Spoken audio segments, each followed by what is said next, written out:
திமுக அரசே நடவடிக்கை எடு, நடவடிக்கை எடு, நடவடிக்கை எடு. திமுக அரசே நடவடிக்கை எடு.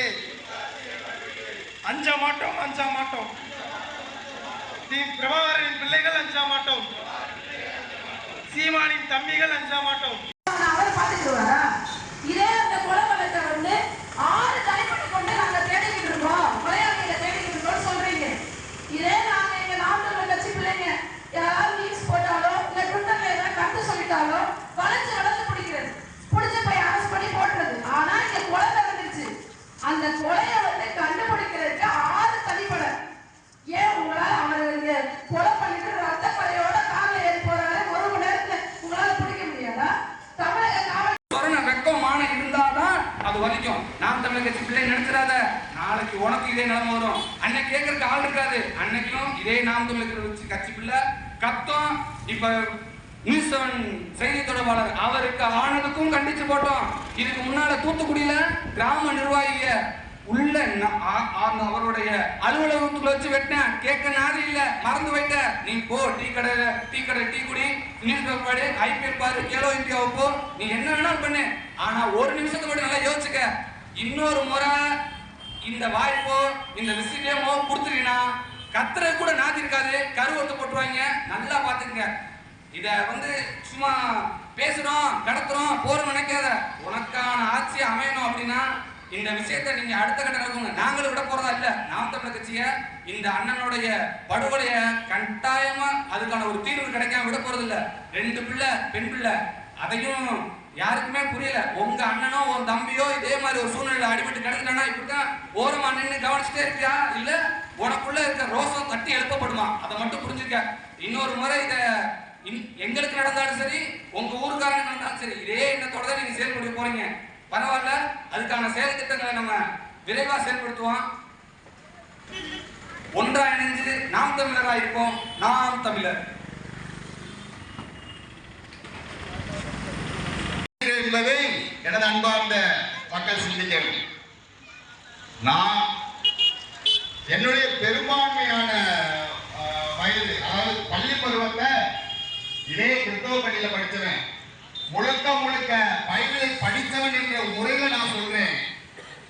ஒரு கன்னத்தில் அடித்தால் இன்னொரு கன்னத்தை காட்டு என்று சொன்ன இயேசுநாதரின் இடத்தில் வந்து ஒருவன் கொலை செய்கிறான் என்றால் இந்த சிஎஸ் பள்ளிக்கூடத்தை நான் படிச்சேன். நான் என்னோட டீச்சர் கூட நிற்கிறாங்க. எப்படிப்பட்ட தரமான ஆசிரியர்கள் நாங்கள் கற்றோம், எப்படிப்பட்ட அருமையான பள்ளிக்கூடங்கள் நாங்கள் கற்றோம்.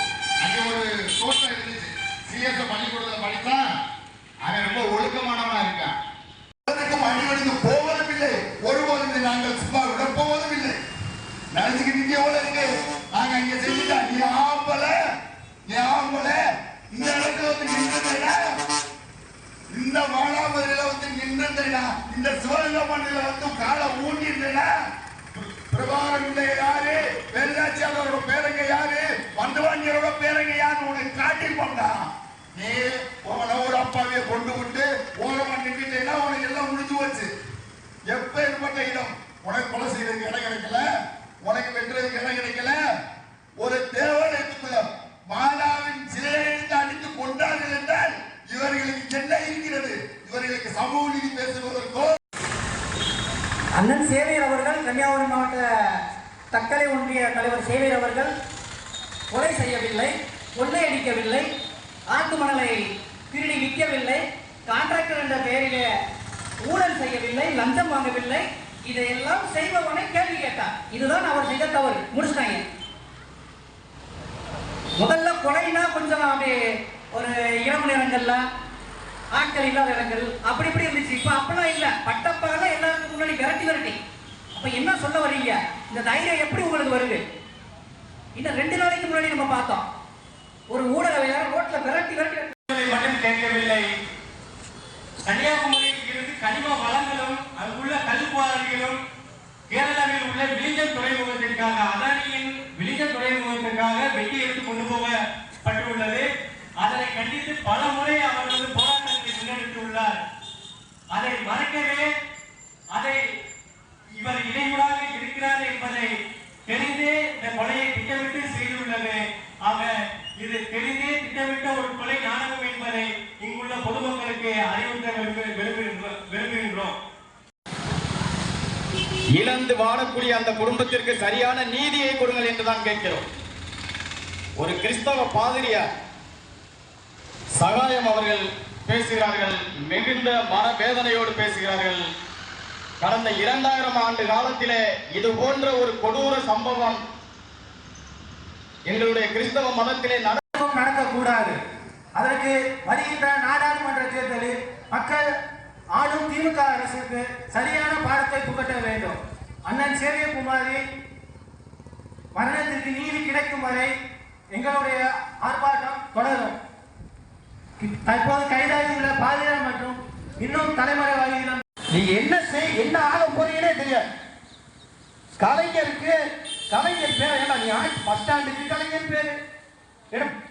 ஜல்லிக்கட்டு அரங்கங்கள் யாராவது கேட்டாங்க? ஜல்லிக்கட்டு அரங்கம் கலைஞருக்கு மாட்டுக்கு என்னடா சம்பந்தம்? உங்களுக்கு மாட்டுக்கு உங்களுக்கு என்ன சம்பந்தம்? மாட்டுக்கு வைக்கல் அள்ளி போட்டிருக்கியா, சாணி அள்ளி இருக்கியா? குறைந்தபட்சம் அதை செஞ்சிருந்தா கூட பரவாயில்ல.